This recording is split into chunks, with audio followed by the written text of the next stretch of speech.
Hello दोस्तों, उम्मीद है आप सब बढ़िया होंगे और बेहतर महसूस कर रहे होंगे। आज हम आप लोग को शिक्षण योजना यानी टीचिंग प्लान के बारे में बताने जा रहे हैं।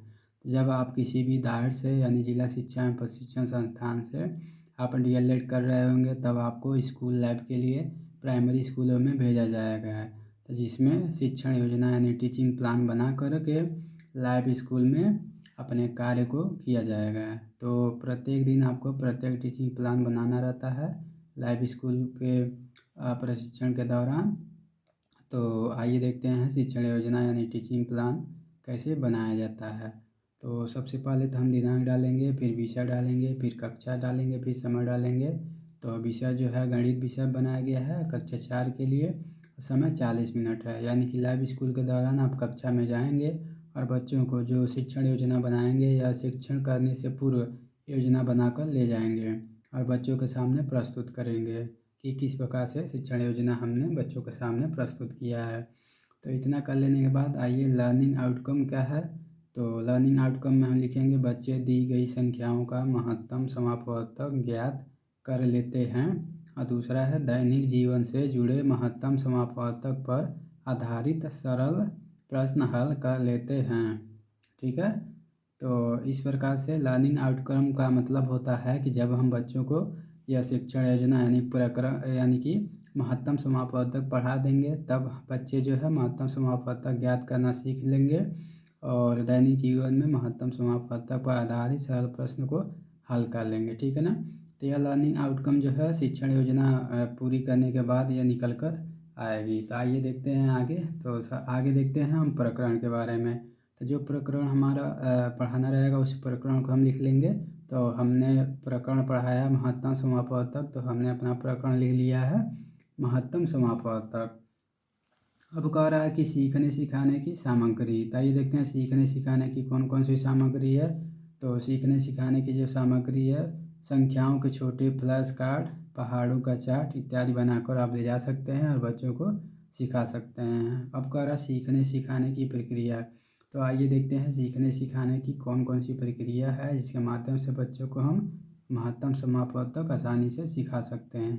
तो इस प्रकार देख लेते हैं। एक चार्ट बनाएंगे और पहले वाले क्रम में लिखेंगे क्रमांक संख्या, दूसरे वाले में चरण लिखेंगे, तीसरे वाले में समय लिखेंगे, चौथे वाले में आकलन की विधि लिखेंगे। तो चरण में हम क्रमांक संख्या पहला है, चरण में हम लिखेंगे शिक्षण के आरंभ में। तो शिक्षण के आरंभ में क्या होगा, शिक्षक बच्चों से प्रश्न पूछेंगे। ठीक है ना। और तो इस प्रकार प्रश्न पूछ लिया, पहला बच्चों अपवर्तक किसे कहते हैं। दूसरा प्रश्न पूछ लिया 10 संख्या के अपवर्तक बताओ, यानी कि जो संख्या 10 है उसके अपवर्तक बताओ।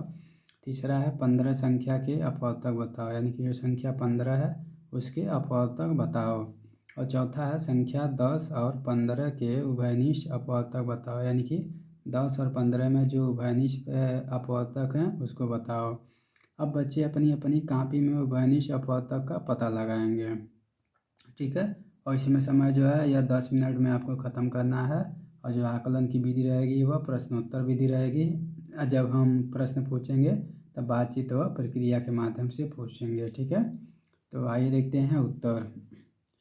तो उत्तर जब बच्चे अपनी कॉपी पर अपनी अपनी कॉपी में उभयनिष्ठ प्रश्न का अपवर्तक ज्ञात करेंगे तो उत्तर 1, 5 बताएंगे बच्चे।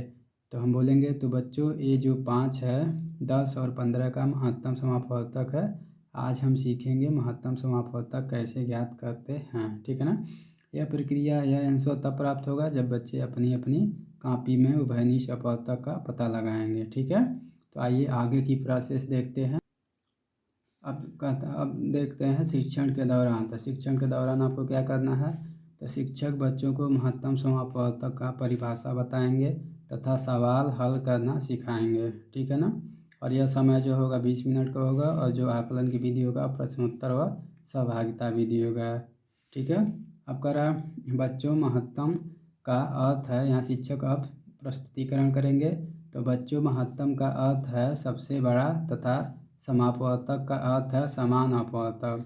इस प्रकार दो या दो से अधिक संख्याओं के समान अपवर्तकों में से सबसे बड़ा अपवर्तक ही महत्तम समापवर्तक कहलाता है। ठीक है ना। तो जो महत्तम समापवर्तक होता है उसमें महत्तम का अर्थ होता है सबसे बड़ा तथा समापवर्तक का अर्थ होता है समान अपवर्तक।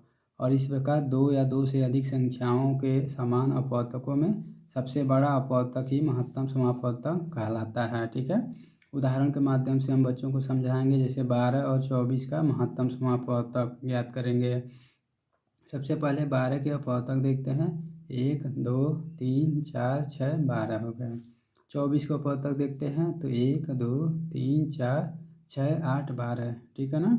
और यह जो है बीच बीच में शिक्षक बच्चों से प्रश्न भी पूछते रहेंगे, बताते रहेंगे। ठीक है, अब देखते हैं समान अपवर्तक। तो सबसे पहले हम समान अपवर्तक निकाल लेते हैं। तो समान अपवर्तक जो होगा, जो दोनों समान रहेगा उसको ऐसे गोला बना देंगे। ठीक है, तो जो समान अपवर्तक है 1 है, कामा दे देंगे, फिर 2 है, कामा दे देंगे, फिर 3 है, कामा दे देंगे, फिर 4 है, कामा दे देंगे, फिर 6 है, कामा दे देंगे, फिर 12 है। ठीक है, अब कह रहा तत्पश्चात शिक्षक महत्तम समापवर्तक की कुछ विशेषताएं बच्चों को बताएंगे। तो जब आप शिक्षण के दौरान यह सब चीज़ें पढ़ा लेंगे तो उसके बाद शिक्षक जो है महत्तम समापवर्तक की कुछ विशेषताएं बच्चों को बताएंगे। यानी कि आप जब महत्तम समापवर्तक को पढ़ा लेंगे तो उसके बाद बच्चों को महत्तम समापवर्तक की कुछ विशेषताएं बता दीजिएगा। ठीक है, जिससे बच्चे महत्तम समापवर्तक को और अच्छे तरीके से समझ जाएंगे। तो आइए आगे देखते हैं। अब कह रहा है शिक्षण के पश्चात। तो आइए देखते हैं शिक्षण के पश्चात क्या करना रहता है। तो शिक्षण के पश्चात जो है शिक्षक बच्चों को कुछ प्रश्न देंगे। ठीक है ना। तो आइए देखते हैं। शिक्षण के पश्चात शिक्षक बच्चों को कुछ प्रश्न देंगे जिसको वे अपनी कॉपी में हल करेंगे तथा कुछ बच्चों को श्यामपट्ट पर सवाल हल करने के लिए बुलाएंगे। ठीक है ना। यह प्रक्रिया जो है शिक्षण के पश्चात होगा और यह 10 मिनट की प्रक्रिया होगी। और यह जो आकलन की विधि होगी अवलोकन व सहयोग पर आधारित होगी। ठीक है ना।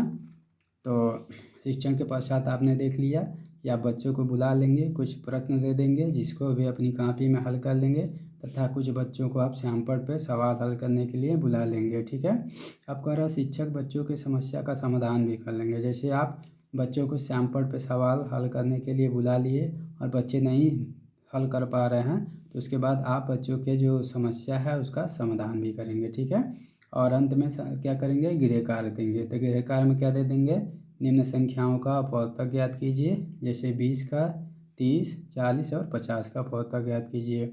दूसरा हम होमवर्क दे देंगे, निम्न संख्याओं का महत्तम समापवर्तक समापवर्तक, यहाँ जो है मिस्टेक हो गया, समापवर्तक ज्ञात कीजिए। ठीक है ना।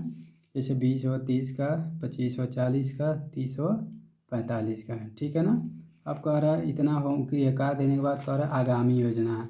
यानी कि आगामी योजना हमारा शिक्षण योजना में क्या है, तो महत्तम समापवर्तक ज्ञात करने की दूसरी विधियां जैसे गुणनखंड विधि व भाग विधि पर आधारित शिक्षण योजना तैयार की जाएगी। ठीक है ना। तो आप आगे की जो शिक्षण योजना बनाएंगे उसका जो है यहाँ लिख देंगे, आगामी योजना क्या पढ़ाएंगे आगे बच्चों को। और या फिर अगर आपने महत्तम समापवर्तक पढ़ाया बच्चों को अच्छे समझ नहीं आया तो इसमें कुछ चीज़ों में यानी कि शिक्षण विधियों में संशोधन कर लेंगे ताकि बच्चों को आसानी से महत्तम समापवर्तक समझाया जा सके। ठीक है ना। और यदि बच्चे महत्तम समापवर्तक को अच्छे से समझ गए हैं तो आप जो है गुणनखंड विधि व भाग विधि से बच्चों को महत्तम समापवर्तक तैयार कर देंगे। ठीक है ना। अगली शिक्षण योजना आप बना लेंगे और बच्चों को गुणनखंड विधि व भाग विधि से महत्तम समापवर्तक पढ़ा देंगे। तो इस प्रकार यह जो है पहला शिक्षण योजना बन के तैयार होता है। उम्मीद है आपको वीडियो अच्छा लगा होगा। वीडियो अच्छा लगा होगा तो चैनल को सब्सक्राइब कर देंगे, लाइक कर देंगे और ज़्यादा से ज़्यादा शेयर कर देंगे ताकि ऐसे ही वीडियो आप लोगों के सामने हम लाते रहें। धन्यवाद।